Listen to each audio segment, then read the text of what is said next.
We're really happy to close our 2019 SAEM Leadership Forum with a panel discussion that I think you're going to find very enlightening and a great way to end the day.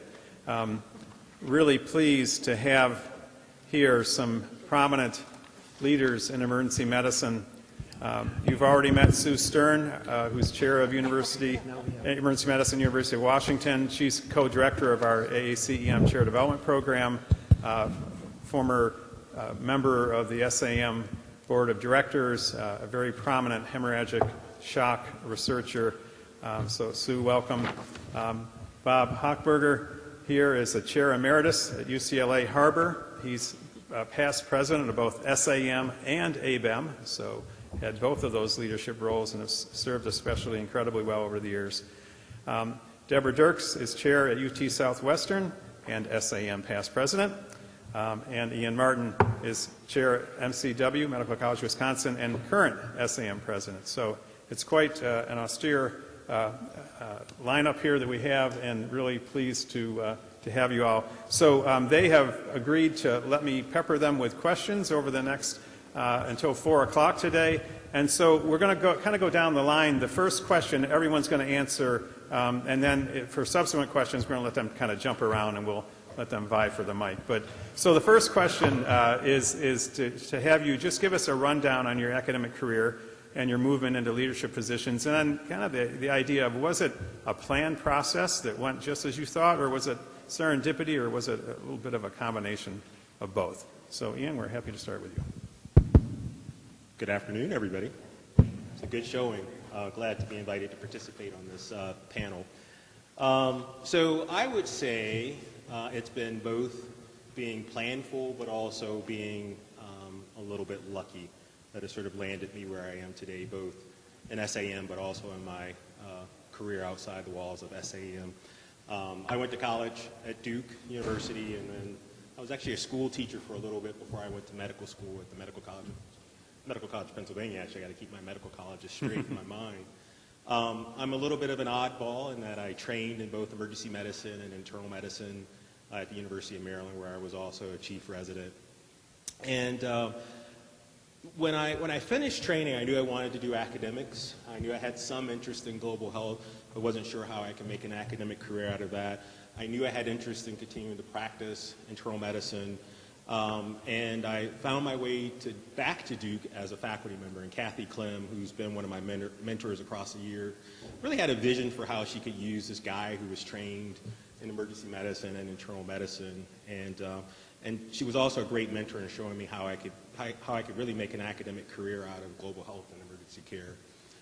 So during my years at Duke, I actually started I'm sort of a serial fellowship program starter.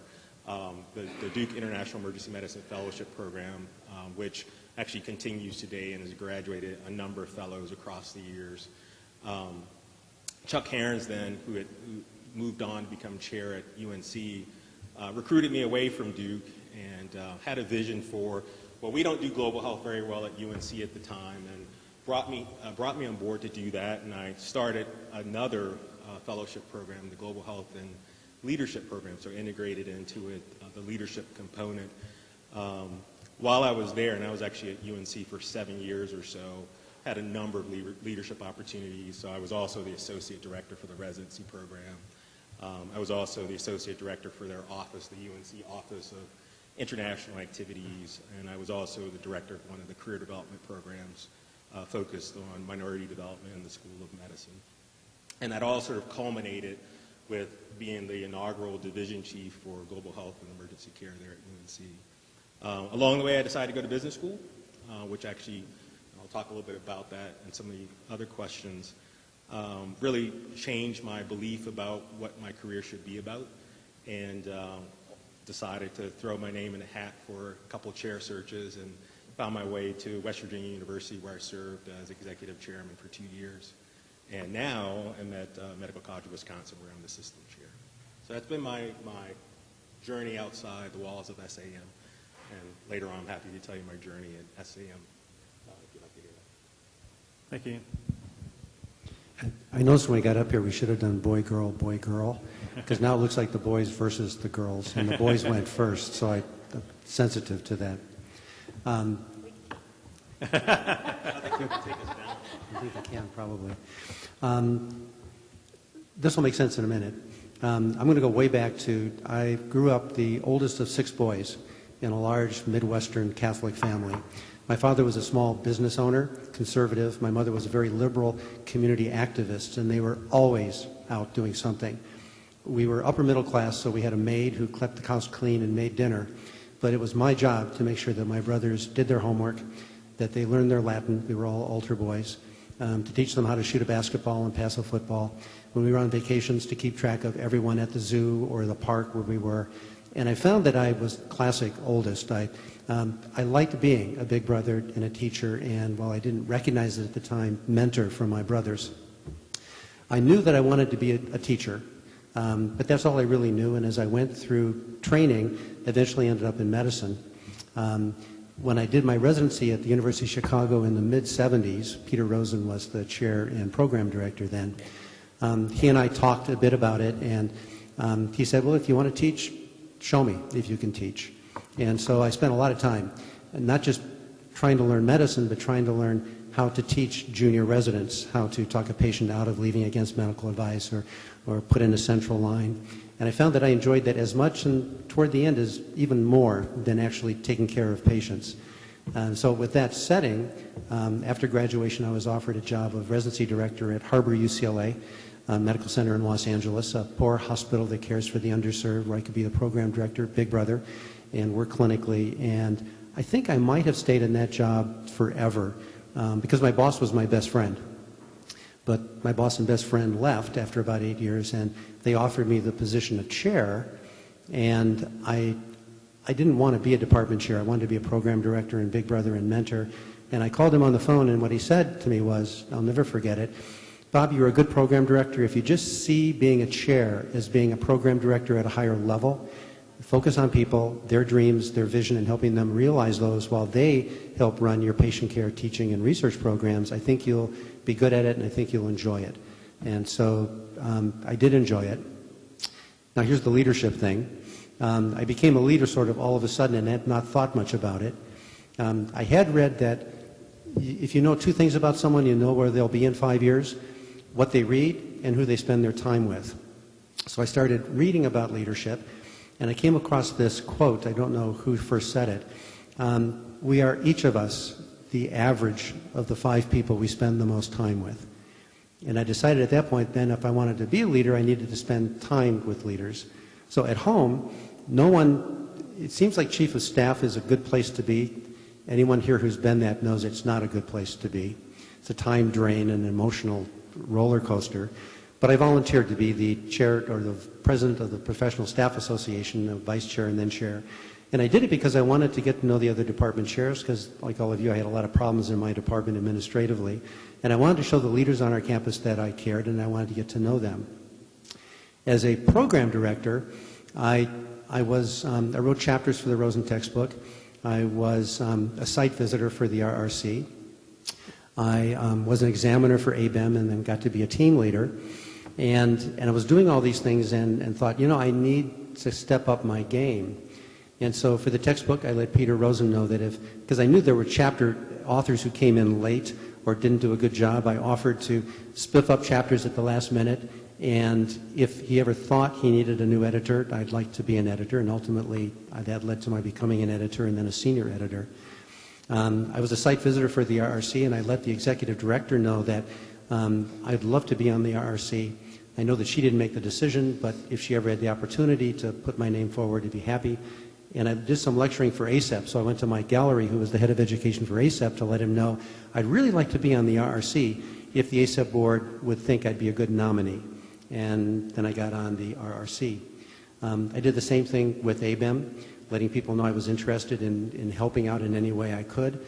And so I think I sort of got into positions of leadership, not because I strove to be a leader, and I'm not sure I ever had any particular agenda in mind, but I love being part of groups. And I learned early that if you're good to the team will be good to you.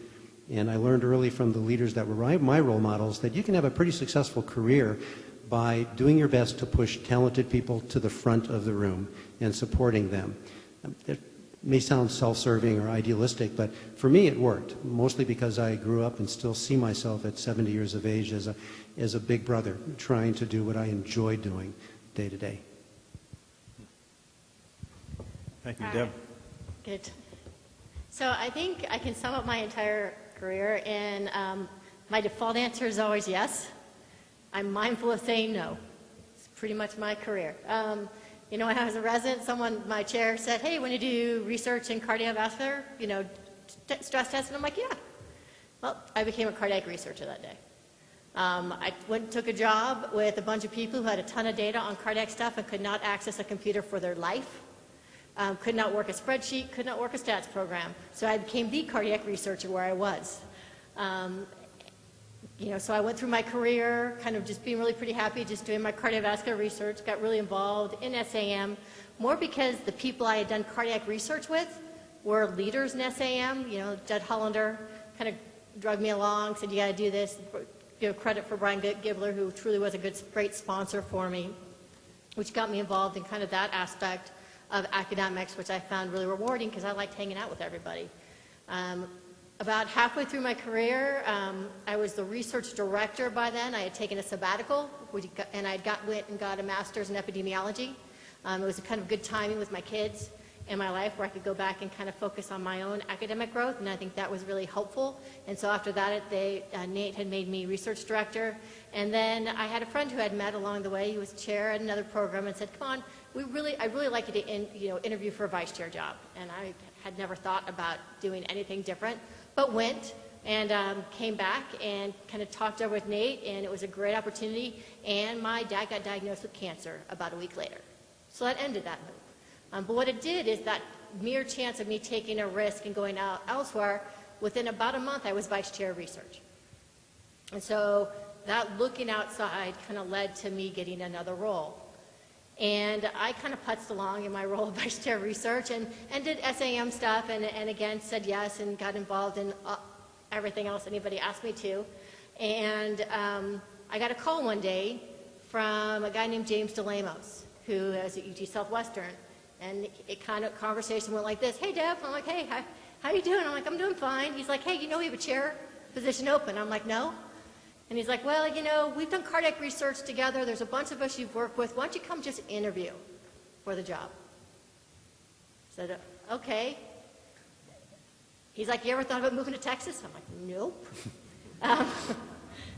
So I went. And was a little bit intrigued by the opportunity that was there, in that they had funding, which is a good thing, especially when you came from California. They were growing, and there wasn't a chair to follow, and I could really not mess up anybody else's great successes. I could actually just mess up my own. And so that was really a great opportunity for me to just take a chance, and it wasn't anything that I had ever really thought of doing. Now, if you'd asked me 10 years ago, do I want to be a chair? The answer would have been, I don't know. Because I really didn't know. I knew that I liked operations because I liked solving problems, because I really like to work clinically, and it really irks me when the clinical environment stinks. So I like doing operations. I like research because I just had a lot of fun doing it. I like thinking of questions. I love the people I work with. So I could have stayed in that path too. And so for me, it wasn't a clear, I'm going to go all out to be a chair. It just was, I said yes, and it seemed like at that time, after going through that process, that it was honestly too good of an opportunity to say no. And after that, the hard work came. I took all the ACEP courses on leadership I could find. You know, I think I probably did 20 credits in a period of 6 months of just trying to learn and making sure I had done all my homework and prepared as much as I could to get some knowledge on business and knowing what a spreadsheet was and trying to figure out how things were and talk the language of people in the tower so I could talk about, you know, liabilities and, you know, finances and understand everything anyone's talking about. And I think that just that, I honestly can say I don't think I would be where I am today if I just didn't default to yes. But I can't sit in front of you and say I knew what I was going to be when I started. Because I think my career could have taken many different paths, and I just was willing to take a chance. And I think 5 years into it, I dearly miss California. I dearly miss my friends in California, but I think it was it was a right move for me. And so I think that's probably my path, is I just jumped off the bridge and took a chance. And I think that that is probably the hardest thing to do, but I think there can be great rewards, and you never know if you don't do it. Thanks, Deb. Sue? So I think we've heard from everyone here. It sounds like, there was a lot of, Brian asked how much of this is deliberate versus serendipitous, and I think it sounds like for all of us, some of it is serendipitous and some of it is deliberate. For me, it's the same, and I couldn't tell you how much is, what I contribute to each. I think, so I started out at the University of Cincinnati in residency, but even that was serendipitous, sort of. I did go through the match, but, in medical school, where I went to medical school, there was no formal residency program. There was a loosely affiliated one, which actually dissolved within about a year of me graduating. So I didn't have a whole lot of mentorship, but I had some previous experience in EMS. And so I ended up at University of Cincinnati and had my career has been duly focused in education and research. Probably I wouldn't mentor somebody else to do that again. I ended up, I didn't see myself as a researcher, but that's really how it started. And I had the opportunity to do an elective slightly early in my career as a resident. And so I thought, well, this is a great opportunity to explore research. I'd done a little bit as an undergrad, but explore some of the, what's going on in the department in that area. And I really immersed myself for that month, and then following a lot of my spare time during residency, and I really just caught the research bug. So at that time, not many people were doing research fellowships. In fact, I can remember going to an SAEM annual meeting one day, and a graduate asked me, so what are you doing now after, and I had done a 4-year residency program, and there were fewer of those. And I said, oh, I'm doing a 2-year research fellowship. And they looked at me like I was crazy. So there were very few of us doing that then, but I had good guidance from somebody in my residency, from our program director, who ultimately was one of my research mentors. And from there, after that, again, I was lucky. I was recruited to the University of Michigan, where Bill Barson was the chair, and Brian was there, as well as several other Cincinnati grads. And there were probably about 15 of us, maybe at most, including the pediatric emergency medicine faculty. And at that time, the residency program was just starting.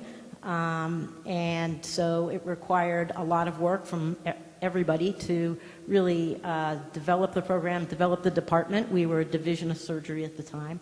And so I sort of had one foot straddling research and one foot straddling education, and sort of by virtue of not always just saying yes, but getting involved, really engaging and working hard, one thing led to another, and I, became involved in SAEM and on the board of directors and things like that, but also then at Michigan became involved in, for example, the research community was asked to serve on the Animal Institute, sort of like the Animal IRB, the IACUC, and, just trying to be a good citizen, said yes, and ultimately chaired that, which is a relatively, I don't know how many people here do animal research, but it's a pretty large job, and did that for a few years. And as well, then Brian abandoned ship and went to Brown and stepped down from his role as associate chair for education. And so I was asked to fill that role. So I sort of had a foot in both worlds. Probably not, again, what I would suggest that someone do, because you really are not quite as focused as you should be in either one of those areas. And so really it was just a matter of hard work and engagement and enjoying the community, as Bob talked about, of those committees and those activities that sort of led me to some of those leadership positions. But ultimately I realized that I needed some more leadership skill training. So what I did was I actually took the University of Michigan Medical Executive Leadership course, which is a partnership between the School of Medicine there and, or the Medical Center there, and the business school there. And so developed some of those skills. And again, it was really a fun opportunity because you got to work with people all across the institution, and it was learning a new set of skills. And I think what happened at that point was I just got to thinking about what is the next step. We were really successful in our lab here. We've been well funded for, going on probably 20 years by that time, or 15 years. Do I stay doing that? And there had been a couple job opportunities for chairs that had been brought to my attention that I never really paid attention to, didn't pursue, didn't do anything with, because I really didn't know that I wanted to be a chair. My interest was piqued, actually not initially, when my chair, Dr. Bill Barson, came into my office and said, I just got off the phone with the University of Washington, and they're looking to start a residency in a division there, an academic division of emergency medicine, and I told them that I might know somebody, but I wanted to talk to that person first.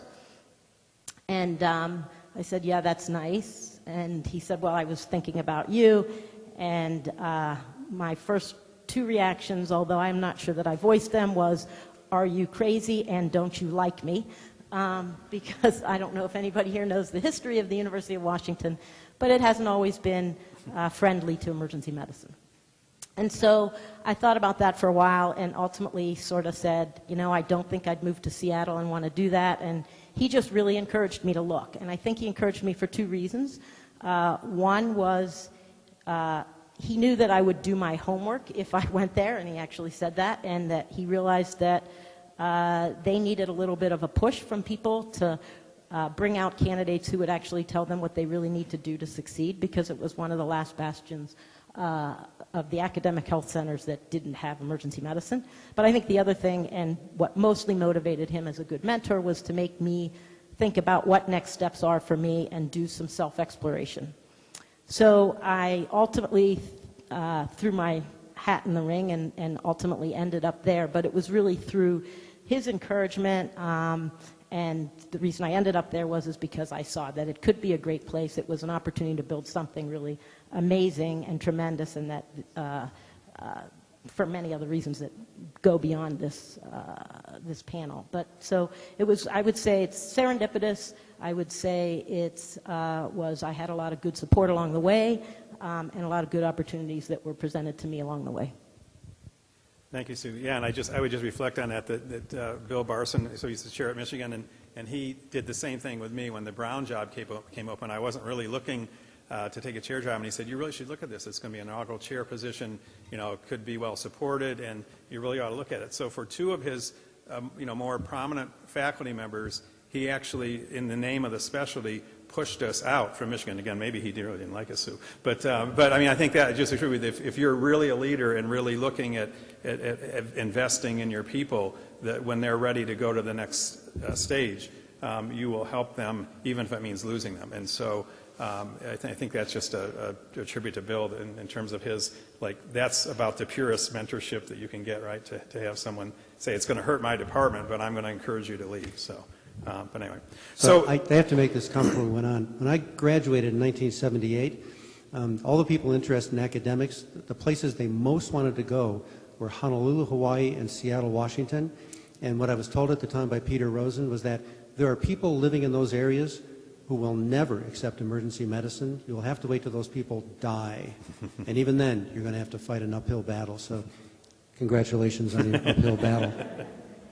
All right, so for our remaining time, I want to leave about 20 minutes before 4 o'clock for you to ask questions of the panel. And so for these next 4 questions or so, I just ask you to respond if you have a good example or would like to make a point. You don't necessarily all have to respond, and we'll keep our answers, relatively brief. I want about a half hour, 25 minutes to go through these questions, and then we'll open it up to the audience. So the first question is about mentors.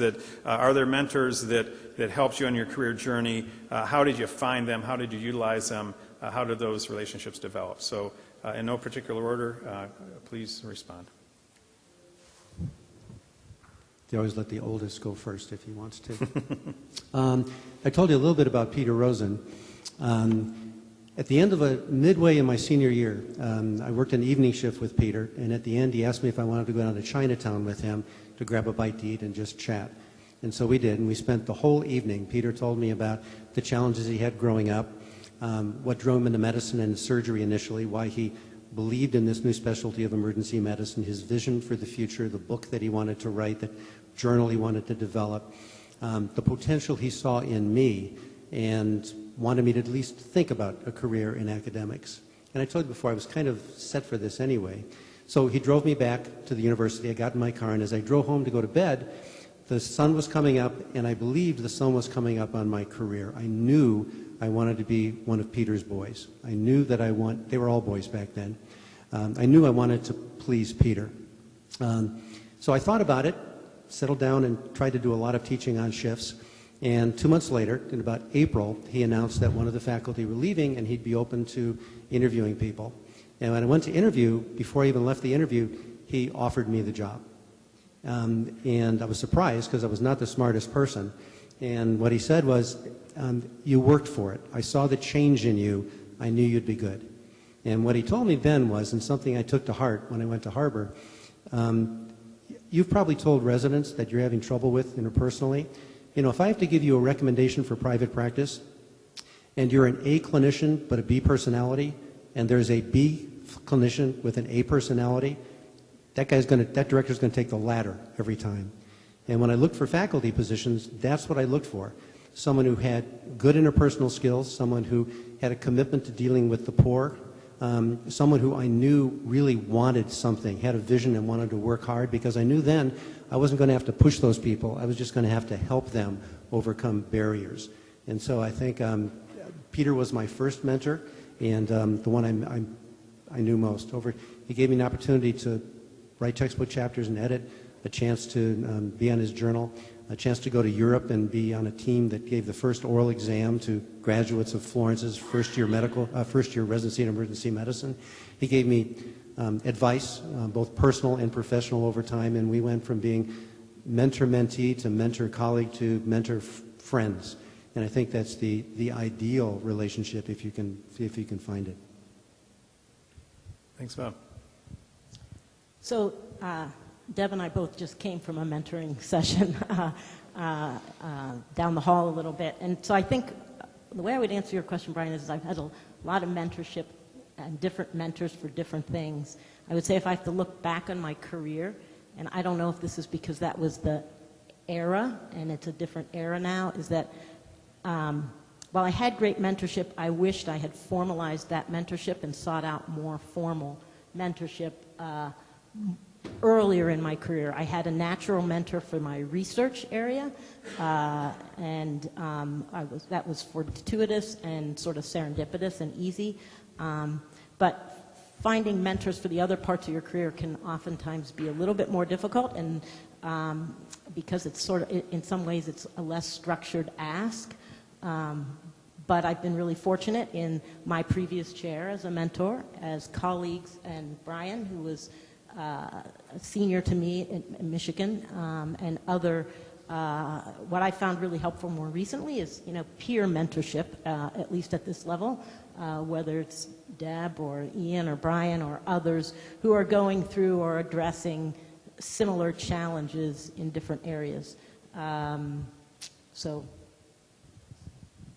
And you had said that you're actually the chair of medicine. You went in as a division, actually became a strong mentor for you. Yeah, so when I went, one of your other questions goes into this sort of, but, when I moved to the University of Washington, that was a challenge that, I had not, a larger challenge than I had ever encountered for a lot of reasons, and part of it was the political landscape. But I knew going there that the chair of medicine, and we were a division of medicine. We are a department now, I want to make that clear. But I knew then that he was going to be an outstanding mentor, and in addition to an ally and advocate. But I met with him once a month. He met with all of his division heads once a month. But I really, because of the environment there, I tapped into him as well as his department director for a lot of that. And so you'll have to decide, I think the lesson in that is that it depends on the challenge you're facing, and you want to identify mentors that have expertise, but also have, if it's a political issue or an issue specific to your environment, you need to identify mentors that can reflect back to you what the issues are if they don't already know the environment. Great. Deb? So, I mean, I was really fortunate. I also went to Cincinnati for residency, and so I was surrounded by really strong leaders as a department chair, as people who've gone on. And so I got to really, I don't think, like Sue said, I didn't really have a formal relationship, especially for leadership, but I have had the opportunity to really watch some really strong leaders and really learn from them and kind of do my own kind of self-reflection on what made them succeed compared to people I didn't think were as strong. And I think that really came through also being on the Eth Board SAM, when I had been around people like Bob and Ian and Kate Halpern and just a long list of people that were really just great leaders, and learning from them.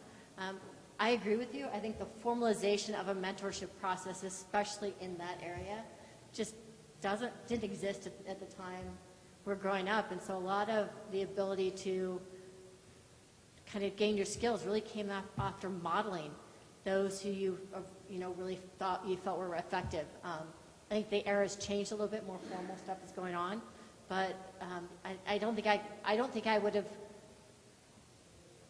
can underestimate the value of just modeling and that opportunity to watch some really truly great people do their thing has given me over my career.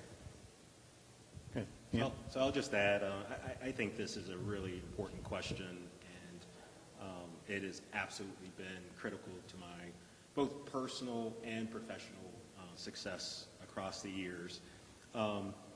It's interesting, so one of my faculty at MCW just coined a new term. He says, board of mentors, which is a concept that I've known, but I think that's catchy, so you'll hear me mention that, but to his credit.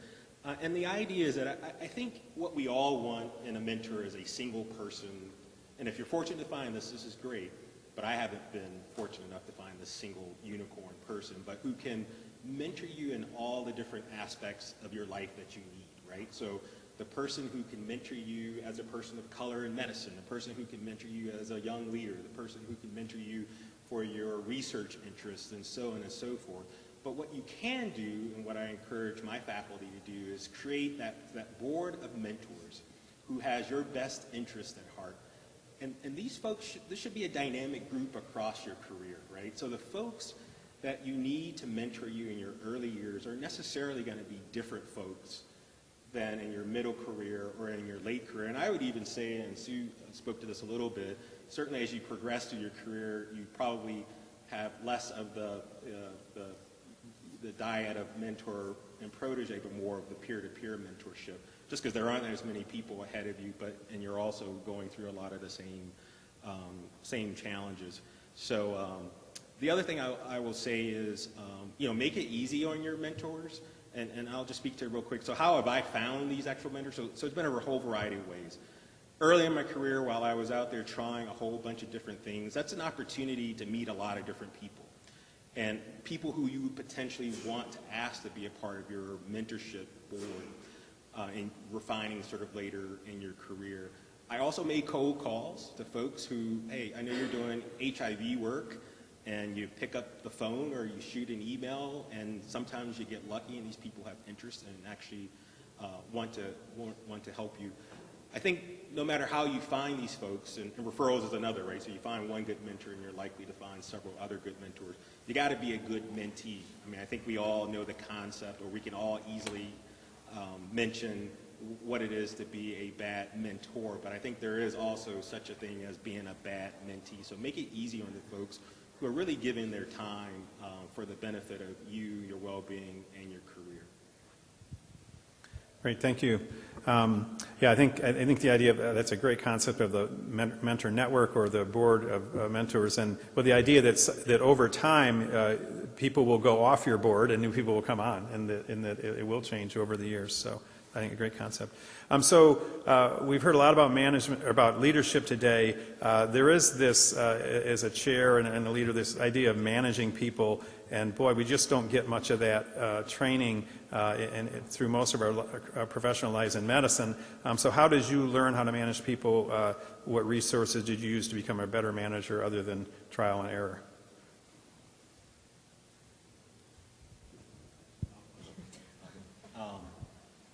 I'm still a work in progress. I think this is one of those things that you're eternally learning. I sort of mentioned this before. Early in my career, if you'd asked me if I wanted to be a chair, I probably would have said no.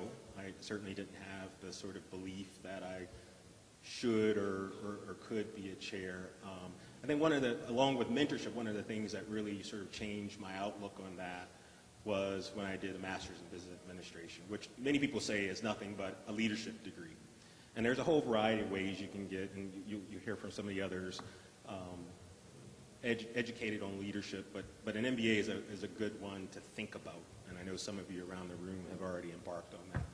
And that's really where I learned a lot about some of the fundamental principles of managing people, which is very different, right, than leading people, which is much more visionary and forward-looking versus really the day-to-day of how do I conduct business with this person, how do I guide this person, which is much more of the managing part of dealing with people. I think it's also a lot of trial and error, to be quite honest. You know, in my new institution, you know, they might think I'm a genius, but it's only because I learned from mistakes in my past institution. And I think, you know, good leaders do that, right? They try things. They see what works, what doesn't work, and obviously the things that work for interacting with people and guiding people and mentoring people are the things you want to replicate across time in your career. And so, and then you really have an opportunity to refine that, right? Over time, if you keep doing that in an iterative way, you're going to really move away from making the mistakes and move toward more effective management of folks.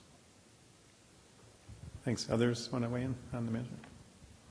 You know, I think when I was a chief resident, I remember I was being selected, and I remember being called into our residency director's office, and he looked at me and he said, you will be a great chief resident, but you cannot hold up people to your standards. You cannot expect everyone to do things and think about things like you. And I think that was probably one of the best advice that has helped me the most, because everyone's got different ways of dealing with things, and I think that the biggest lesson when you're talk about managing people is trying to figure out where they're coming from to manage them. And I think that's probably one of the hardest things to adapt to, because we've got our own kind of self-preservation, own problem-solving places you go to when things get tough. And when you want to get to point A to point B, and not everyone else thinks that. And so really, I think the key to learning to manage is to really break down and learn to understand what motivates other people. And so for me, I think one of the best things one things that's helped the most was I was given a coach when I started the chair job, and I am not a touchy-feely person usually at all, and so talking to a coach I thought was a tad hokey. But I think overall it was really a great thing, because it let me talk about kind of these issues, and gave me kind of a framework on how do I work through what's motivating somebody's behavior that I need to manage to get them to kind of go in the right direction, or to at least develop a mutual plan that we could all agree with. And I think that one of the keys to manage people is you have to be humble and realize that you've got a lot to learn, and that you're going to have to listen to other people to guide you along the way. Because I will never be unamazed by what people do. I mean, it is a daily challenge sometimes. And I think it came up in Jamie and Andra's session about that you need to know in terms of management, there are some basic policies and rules and things in your institution, and your faculty are going to have to follow those, as well as your administrative people. And using your administrator, who hopefully is someone that you work very well with, because they're going to know all those rules. You don't tend to learn those things as a physician coming up through the ranks, but there are rules you have to follow within your institution, and part of management is understanding that. And if you don't understand it, relying on people who know those policies and rules. And it sounds very boring, but you can get yourself in a lot of trouble if you are trying to manage someone outside of your institutional policies or rules. Can I add one quick thing? You know, I think there's probably nothing about our training that actually prepares us for leadership. And so maybe you just happen to be an innate leader, but I think most of us actually have to pursue some further study in some way to really get the skills necessary to do the job well. There's a great personality inventory called the DISC. Have any of you heard of this before? I know my faculty have, but but it gets at everyone's why it matters, and everybody kind of falls in one of four categories. So, and so it's a good thing to do with a group that you're leading, because what you fundamentally learn in your group is what really is their driver. And as an example, I'm an I, so I'm all about relationships and leveraging relationships to get things done, which is very different than someone who's a C, which is very process oriented. So we've actually taken it a step farther in our office, and everybody's disc is posted outside their office door, so you can get your mind right, and you can speak their language and get it. You can contextualize whatever the ask or the conversation is to their core why it matters. Great point. When I became a chair in 1988, no one thought about getting MBAs. And if I thought about it, I probably wouldn't, because I couldn't find the time. Instead, I bought a book called Management for Dummies. And I found it, actually, part of it to be very helpful. And in the chapter, I recommend it, the chapter on delegation, because this is all about delegation, is trying to pick the right person for the right job. And then meeting with them and explaining, this is what needs to be accomplished. This is why I've picked you, and what I think will be the advantages to you and the organization, whether it's your home institution or the board that you're on. That's the same for everybody. And then they have 7 levels that you have to determine based on the complexity of the problem and the experience of the person. The first one is, here's how to do it, go do it, and report back to me at the end of the week. The last one is, this is what needs to be done, figure out how to do it, let me know if you need any problems, and let me know when it's accomplished. And there's 7 steps. We usually in academics start at probably 2 or 3. And the biggest lesson I learned was that you can't assume where someone's going to be on that scale. And so even mid-level faculty, I still pick about level 3, which is, think about this, come back and talk to me, how are you going to approach it, and then we'll decide. And then when we decided on it, okay, report back to me in a week or a month or a quarter, depending upon what the issue is, to make sure that there are known deliverables at the end of each interval, and you realize really quickly who can move on down the row, and who really is stuck, and then you have to figure out why they're stuck at a certain level. To me, that was helpful. Now, I was not very good at what I just said, but over 25 years of being a department chair, I got better and better at it, and I think there are much more sophisticated ways of approaching it. But in the end, it really is understanding who the person is, what motivates them, and how to get them to buy into what your vision or the vision for the department is. Someone once said, you don't get what you ask for, beg for, plead for, or demand. You get what you reinforce for. And so you give people something for what they've done. You recognize what they did. You give them more time with you. You pay for them to go to a course. You just do something to make them, because there has to be a goal at the end. There has to be something for them in it. Finding the goal for particular people sometimes is challenging. Great, thank you. Let's move on to the next question. So, and then we'll finish with this question and then have the audience pose some. So, just on a personal level, can you relate a greatest challenge when you were early in your leadership path, either as a chair or another leadership position, just something that you found challenging that maybe you had to deal with and try to overcome? Not to put you on the spot.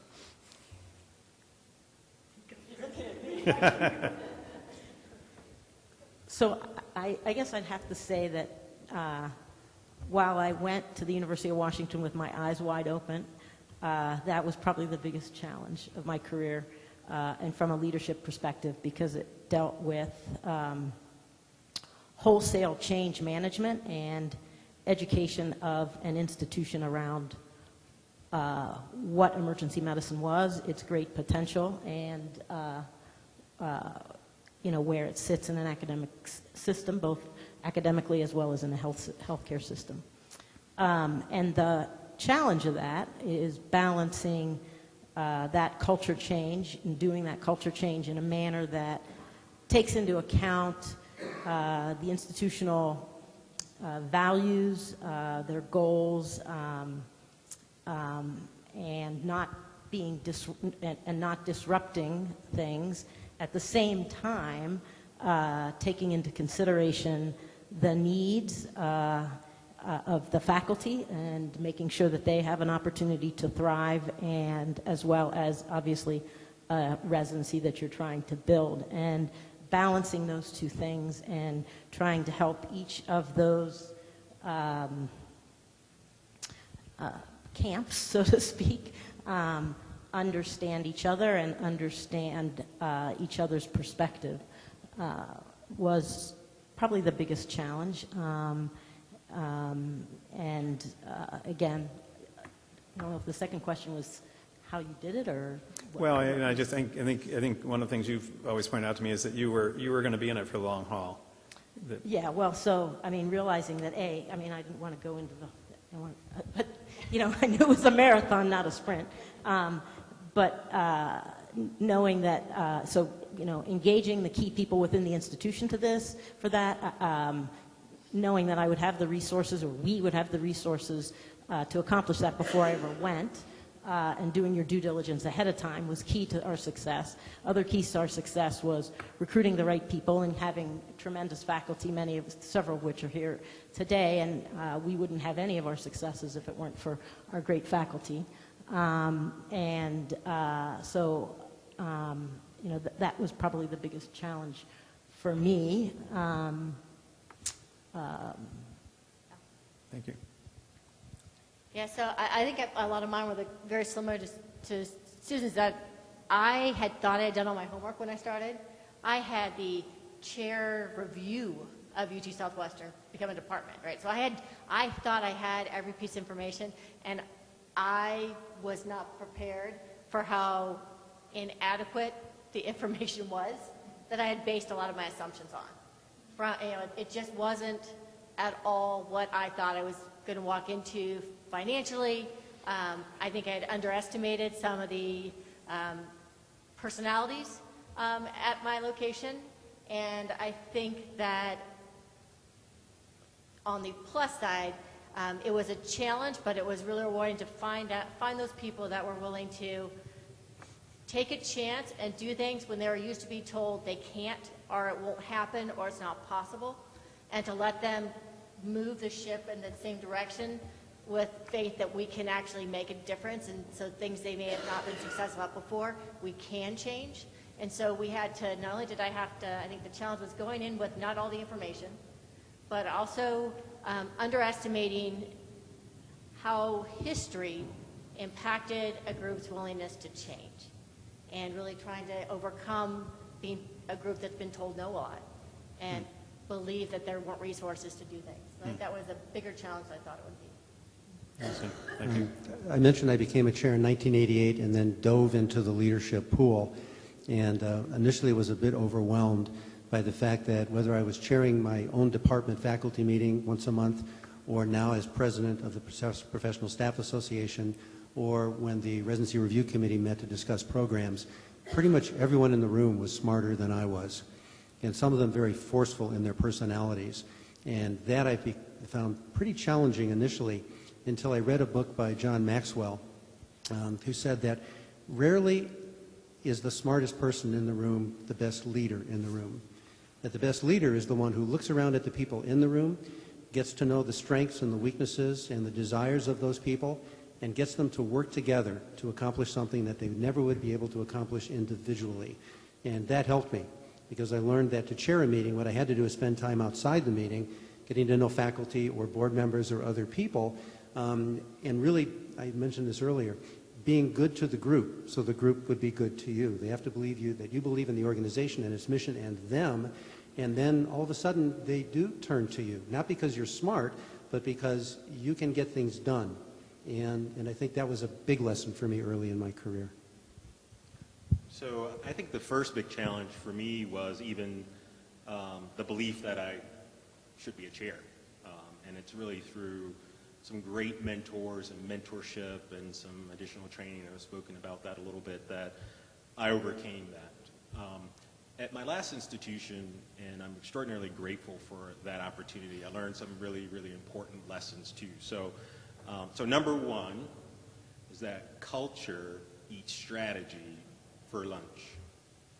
And Deb, you spoke to this a little bit, which is that's something I think many of us leaders go into situations with lots of ideas about what it is that we want to achieve for the department, for the faculty, and if you can't get the buy-in, if you can't effectively work within the existing culture, then it's just going to undo all those sort of things. The other thing is there was actually a guy named Watson who offered a framework about 10 years ago that said that as leaders enter an organization to lead, that the organization is at any one of 5 phases, and there's an acronym called STAR. So it's startup, turnaround, accelerated growth, realignment, and sustaining success. And it's not about one being better than the other, but each of them has its pros and each has its cons. And one of the things I learned is the importance when you're considering a leadership position is like being some self-reflection and introspection about like what are you really good at? Which one of these phases are you really good at? So it was interesting because in my first chair job, I found myself in a department that was clearly going through realignment. And realignment actually, when you poll leaders, actually ranks toward the bottom because the need for change is not so evident to the folks that you're leading. It's different than turn around with a coal mine is going to close and you say to the boss, man, you know, do whatever you got to do to save our jobs, in which folks are very deferential to their leader. And I found that like that's not really what I was good at. What am I good at? I'm good at building stuff and starting stuff.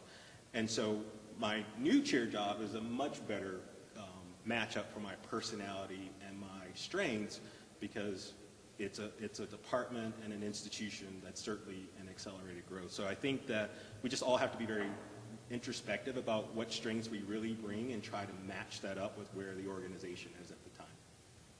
Thank you. So as promised, if I'm one thing that is punctual, that we have 21 minutes for you to ask questions of the group. So please take a mic and fire away. Don't be shy. Here we go.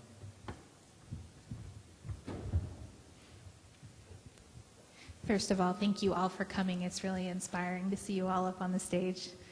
My question is, you've all described a path to leadership that in some part involved serendipity, recognizing an opportunity at the time and taking it. On your path, were there any opportunities that arose that you didn't take?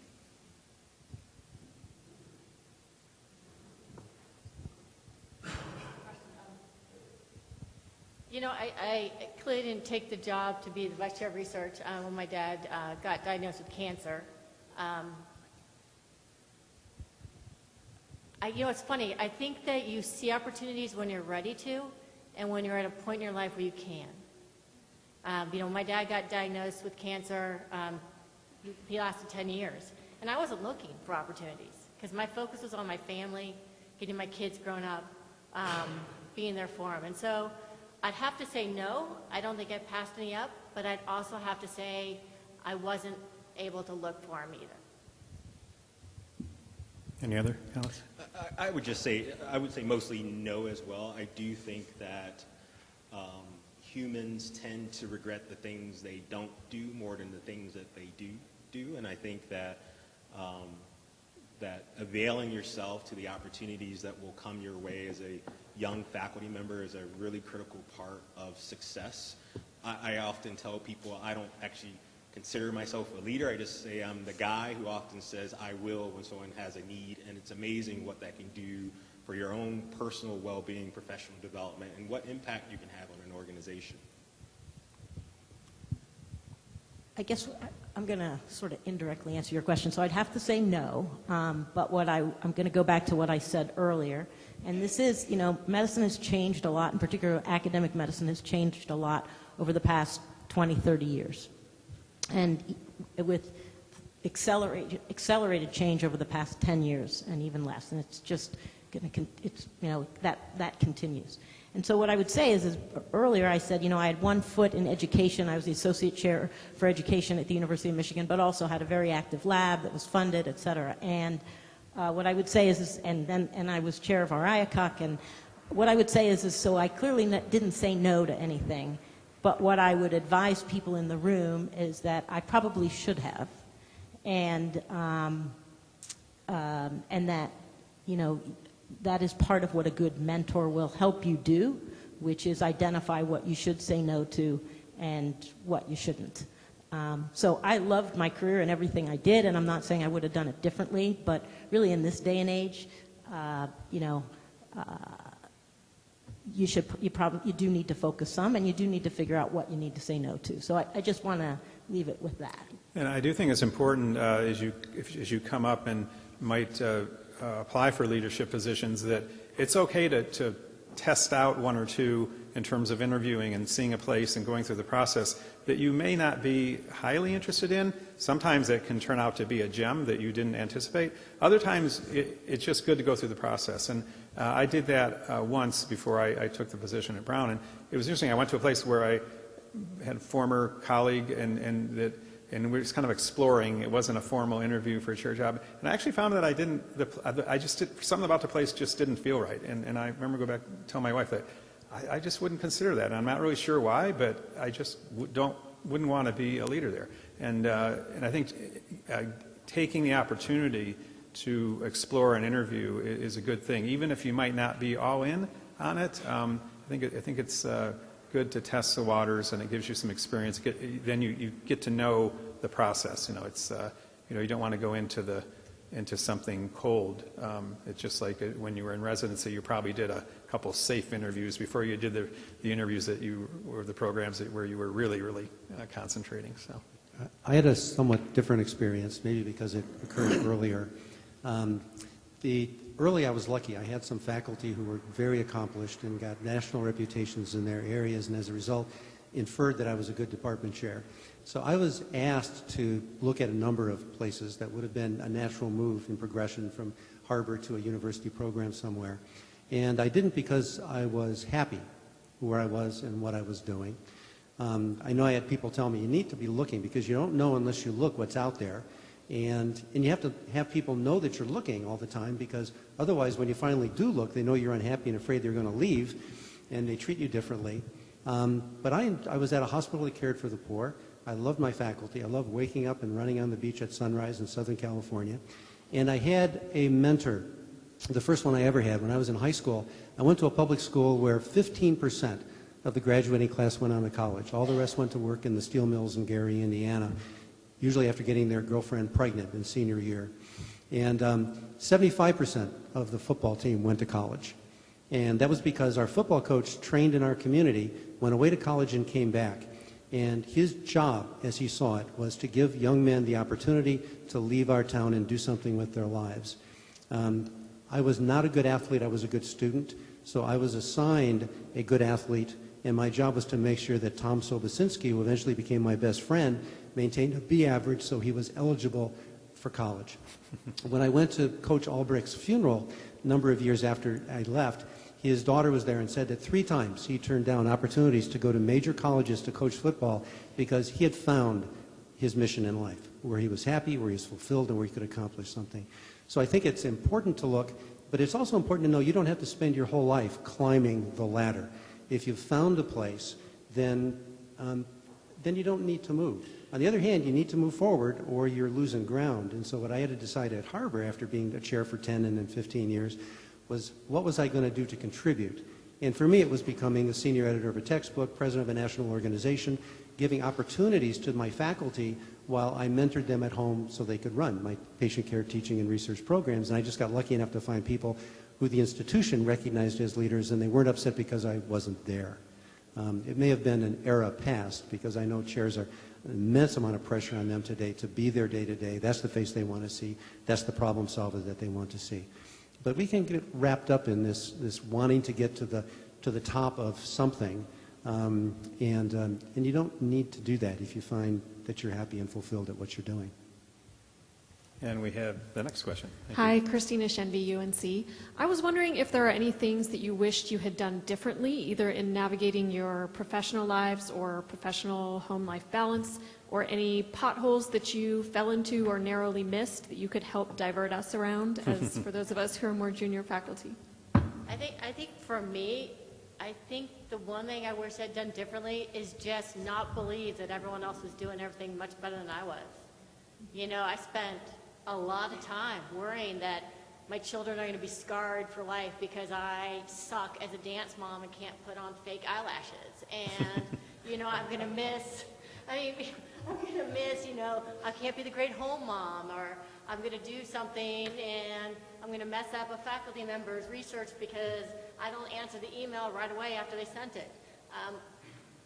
You know, I think I sweat the little stuff so much that sometimes I think I put more undue pressure. And my daughter, my youngest, is a freshman at University of Washington now. And I went to every darn soccer practice for her. I would work all night and get up and just sit like a vegetable at her soccer practices. Or I'd read IRBs, and I faithfully went. And I was with her the other day, like about 6 months ago, and she's like, yeah, Mom, you never went to my soccer practices. And I'm like, what the heck? I really went to all of them. And something that I thought was so huge and going to be so important in her life, she focused on practicing soccer and didn't really care that I was there. But I put so much pressure on myself because I thought that's what a good parent needed to do. And, you know, and I think that sometimes we set these expectations for ourselves that no one else does. And just really being a little more mindful that maybe the bar we set for ourselves isn't really everyone else's bar for us. It's just our own bar, and we need to get over ourselves. Good advice. Others? What the question was, mistakes or pitfalls? Potholes. Potholes. So my job as a department chair was to meet with all the faculty, and both before I hired them and then annually thereafter, to say, what's your long-term goal? What are your short-term for the next year projects that you're going to do to move in that direction? So I wanted people to know what their 1-year, their 5-year, and their 10-year goals were. I never did it for myself. And I found myself a number of years ago, about 5, we were going to open up a brand new emergency department. We were going to go from a 3 to a 4-year residency. I was going to go from 17 to 34 faculty, which was going to be exciting at a public hospital that's resource short. But also there was the next edition of the Rosen textbook, and I was on the SAEM board and thought I wanted to be president. And ABEM asked me to be on a task force that was adding technology to the oral exam because I'm the least technically advanced. I was like the canary in the cage. If I could do it, then all the examiners could do it. And I had all these opportunities outside of Harbor and all these opportunities inside of Harbor, and found it overwhelming. And that was one of a number of reasons why I decided to step down as department chair, retire, and continue to work, but only do the things I enjoyed doing. So I wish I had done what I had my faculty do, which was dream a little bit more about their future. I found my spot, and I was happy, and I got lucky because I was at a spot where I just was the right fit. But thinking not just about the next job, but the job after that, right? How many times do you look at junior people and they go, I want to be a residency director, or I want to be a research director, I want to be the president of a national organization. Those are all transient. Right? What you want to be is the best educator you can be, the best researcher you can be. You want to be in a position of mentoring other people to help carry forward what our specialty is doing. And then when you understand that, finding those positions. For me, it happened to be one spot, but I got lucky.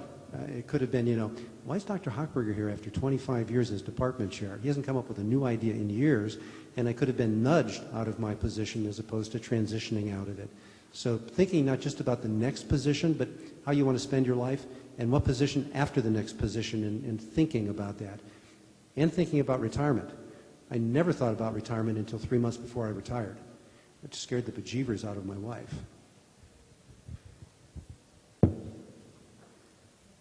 Any more? Another question? There's got to be another good question out there.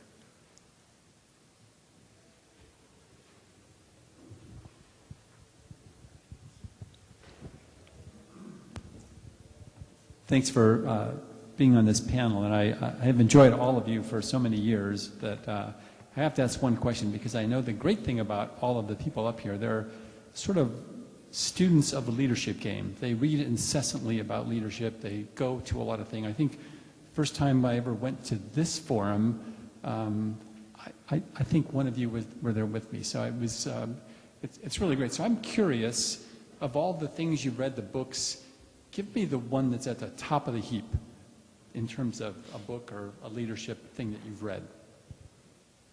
This is really easy because I just read this book. And my faculty, they've heard me talk about it, so here it comes. So I have an executive coach too, and I think that just like pro athletes wouldn't even consider going on the ball field without a coach, I really think senior leaders should also not consider going in the boardroom without a coach. So my leadership, and this book was recommended on the heels of some challenges I was trying to navigate at my home institution, and it's called Polarities Management by a guy named, I think it's Barry Johnson is the author. So, you know, we all read the Maxwell 100, I call them the 100, 200 level courses. This is like the 900 level course. And so here it goes. So leadership polarities are essentially the set of like opposite sets of values or opinions or viewpoints that are interdependent and that really are two sides of the very same coin. They're all around us. Like once somebody introduced this concept and I read this book, I was like, oh my God, this is like life as a chair all the time. And so because they're interdependent and they're both equally legitimate viewpoints or values or strengths or whatever, they lead to inevitable conflict. And the point of polarities management is that what you realize is that there are these things that are not meant to be solved because they can't be solved. It's not about picking a winner and a loser or one is right and one is wrong. It's really about managing the upsides of both of the poles. And so when I read that book and I talked to my coach about it, and I could think of so many polarities I've been challenged with my entire career, change versus stability, being an insider versus being other. Those are just some examples of my own personal polarities in my leadership journey I've had to contend with. So it's been a great book. It's a fairly easy read of maybe 250 pages, and so I would recommend reading that. It fundamentally changed my life. My stress level has definitely gone down because I realized there's just stuff I'm not supposed to solve but really manage. And I think my leadership effectiveness has gone up as a result.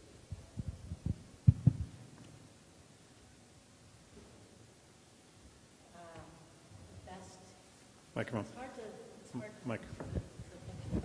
It's hard for me to know which the best is. The one that you always quote from, what is it, Lancioni, or I always mispronounce the guy's name, is a very good one, especially where I come from, which would be the Dysfunctional Team book. And the other thing is I actually read a fair amount of the stuff from HBR as you did, which is the Harvard Business Reviews. So those have been really helpful for me. And the nice thing about that is that there's different topics every time. And so I've read a lot in there. And then what's his name's on culture change. So there's the tip of the iceberg and who's taking my cheese and those books. So those are so I've read a number of books, and it sort of depends on what we're going through or what issues I'm trying to deal with. Yeah, I've also read a number of books, but right now I have turned to podcasts because my day consists of getting up and I'll work out and then I'll walk 2 miles to Starbucks, and on the first half of the walk there I try to get my head straight for the day and figure out what I want to do, and on the last half of the walk back I listen to podcasts. They are either Women at Work from the Harvard Business School or Coaching for Leaders, which is another free, both are free, they're about 40 minutes, and they can usually pick things that I need to cover and to go over, whether it's how to be a more adequate listener or how to address culture change, just all those things. And so I think for me it's just a kind of a daily thing I can go through and listen to, which I find really helpful. I think early in my career, a couple books by Maxwell, The 21 Indispensable Qualities of a Leader, the whatever the number 17 Indispensable Qualities of a Team Player. I found those fun to read and focusing on individual qualities and characteristics of people to see what I had and didn't have and how I might grow those and what the challenges I had faced with some faculty members, trying to figure out how to improve them. Later, a couple of books, I can't remember the author right now, one called Crucial Conversations and another one, Crucial Confrontations. that really gives a framework for looking at tough discussions that have to occur, whether it's with your significant other, your child, your faculty member, the jerk of a senior neurosurgery resident that comes down and abuses everybody. You can see the memory that just flashed through my mind right then. Or anyone else. But it's, I would recommend that because our life is one of confrontation, whether it's with patients or families or whatever. Crucial Conversations is the first one, and then Crucial Confrontations is the second one, takes it to the next level. And I found that to be very helpful. I actually like narratives, so I like to read biographies, and so like the Doris Kearns Goodwin, the Lincoln biography that called Team of Rivals, it's just replete with leadership lessons, and I think extending your reading out of just the leadership books and being able to relate, especially as you get further along in your career, is really helpful too. To get out of that thing. But I think I've actually benefited a lot from Maxwell's books. John Maxwell has one called Leading, I think it's called Leading from Within. It's actually a workbook where it gives you essentially lessons, little simple lessons that you can do each week. And it's like a 300-page book, but basically will keep you on track over the course of a year if you can dedicate yourself to it, which I think is a really, really good book. And then I think Good to Great, if you haven't read it in a while, it's always good to go back to it. I think Colin's just got some fundamental leadership stuff that's just really solid. And if you don't want to read his whole big book, there's one called Good to Great in the Social Sectors, which is you can buy for like $6 on Amazon. And it basically condenses everything down that's in the bigger Good to Great book. So I think we're going to close here, and I just want to thank you all for participating. You were a great engaged group. I hope you can take something from this. There are evaluations on the table. Please fill them out either now or fill them out and take them to the front desk at registration. And we will try to make this forum even better next year, so your comments are really important. I'd like to thank our panelists for all their wisdom, and thank you all. So.